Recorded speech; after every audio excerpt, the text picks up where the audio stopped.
بسم اللہ الرحمن الرحیم۔ آج ایک دفعہ پھر ہم نئے ویڈیو کے ساتھ، اپنے نئے پروگرام کے ساتھ، ایک نئے پیغام کے ساتھ ہم آپ کے سامنے حاضر خدمت ہیں۔ آج کا جو ہمارا موضوع ہے وہ یہ ہے کہ رب العالمین نے جو مخلوق پیدا کی ہے، انسان و جن، ان دونوں میں سے سب سے مضبوط، طاقتور اور بطور شعور سمجھ بالاتر مخلوق کون سی ہے؟ یہ سوال اکثر لوگ پوچھتے بھی ہیں۔ یہ سوال بعض دفعہ دماغوں میں شور کرتا رہتا ہے کہ سب سے مضبوط ترین، طاقتور ترین مخلوق کون سی ہے؟ انسان ہے، جن ہے؟ دیکھیے، رب العالمین نے دونوں مخلوق کو پیدا کیا صرف اور صرف اپنی عبادت کے لیے، لیکن فضیلت، مرتبے کے اور مقام کے حوالے سے جس مخلوق کو زیادہ اہمیت دی وہ ہے انسان کو دیا، نہ کہ جن کو دیا۔ جنات چاہے کتنا ہی طاقتور ہو، لیکن فضیلت، مرتبے کے حوالے سے جو سب سے زیادہ جو جس مخلوق کو رب العالمین نے اہمیت دی، وہ کس کو دی؟ وہ انسان کو دیا، نہ کہ جن کو دیا۔ پھر اتنا ڈر، اتنا خوف، اتنی وحشت کیوں پھر جن کے اندر ہے کہ وہ لوگوں کو ڈراتے، لوگ واقعی بھی اس سے ڈرتے ہیں، اور پھر وہ جن لوگوں کو تنگ بھی کرتے ہیں، لوگوں کو ستاتے بھی ہیں، اور لوگوں کو مختلف طریقہ کار سے، مختلف ذرائع سے ان کو نقصان پہنچانے کی کوشش بھی کرتے ہیں۔ آخر پر اس کی وجہ کیا ہے؟ اس کا جواب قرآن مجید کے اندر سورہ جن کے اندر موجود ہے۔ رب العالمین ارشاد فرماتا ہے، کچھ انسان ہے جو جنوں سے مدد طلب کرتے ہیں، جنوں سے مدد حاصل کرتے ہیں، جس کی وجہ سے وہ جن سرکشی، بغاوت اختیار کر جاتے ہیں، جس کی وجہ سے، ان کے یہ مانگنے کی وجہ سے وہ جن ان کے اوپر مسلط ہو جاتے ہیں، تو پھر یہ شیطان کے دوست بن جاتے ہیں۔ پھر شیطان و جن مل کر مختلف ذرائع سے ان کے ایمان سے بھی، ان کے عقیدے سے کھیلتے بھی ہیں اور ان کو نقصان پہنچانے کی کوشش بھی کرتے ہیں۔ تو یہاں یہ پتہ چلا کہ اصل جو مسئلہ وہ یہی ہے کہ کچھ انسان ہیں جو مختلف طرح کے وظائفے پڑھتے ہیں، مختلف طرح کے عملیات کورس سیکھتے ہیں۔ اس عملیاتی کورس میں، مختلف وظائف میں وہ کیا کرتے ہیں؟ وہ بجائے اللہ کے قریب ہونے کے تھوڑی وظائف، وہ عملیات وہ سیکھ رہے ہیں، وہ باقاعدہ یہی کوشش کرتے ہیں کہ ایک جن ہمارے کنٹرول میں آئے، پھر ہم اس کے ذریعے مختلف کام لیں۔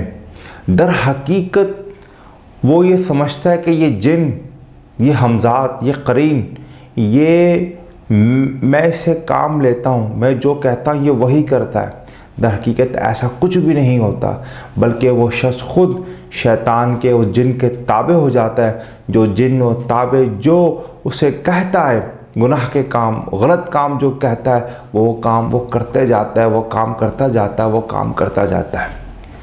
لوگ اس بات کو ہی سمجھتے ہیں کہ اب بعض دفعہ لوگوں کا یہ بھی خیال ہوتا ہے کہ ہم نے تو یہ وظیفہ پڑھا 40 دن کا، یا 1 مہینے کا، 1 ہفتے کا، ہمارے پاس تو پاک روح آتی ہے، وہ تو ہمیں اچھے کام کا حکم دیتا ہے۔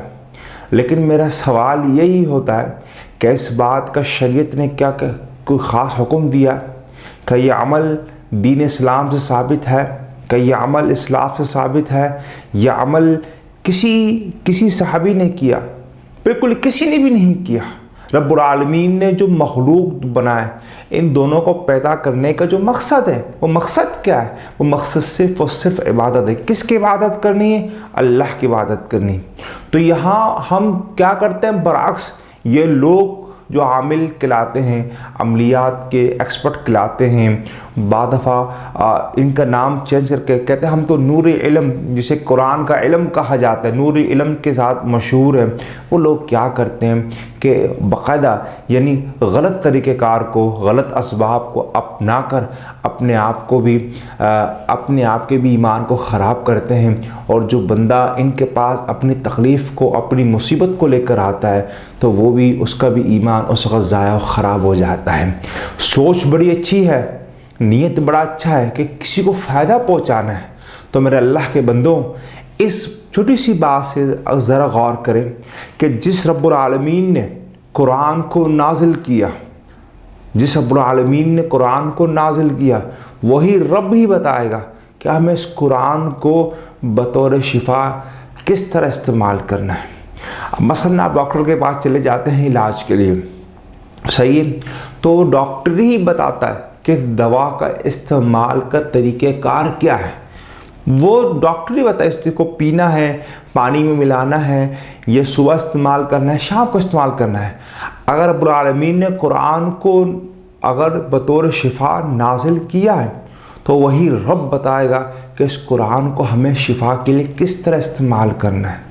تو رب العالمین نے اپنی تمام احکامات میں، تمام گفتگو میں اس بات کی دلائل کے ساتھ، وضاحت کے ساتھ بیان کر دیا، اس قرآن کو پڑھ کر آپ دم کریں، کسی کو پھونک ماریں، اس کو دھتکاریں، یہ طریقہ کار ہے۔ آپ دیکھیں ہر امت کے اندر ایک دم اتارا گیا، دم مطلب ہر امت کے اندر منتر جنتر موجود تھے۔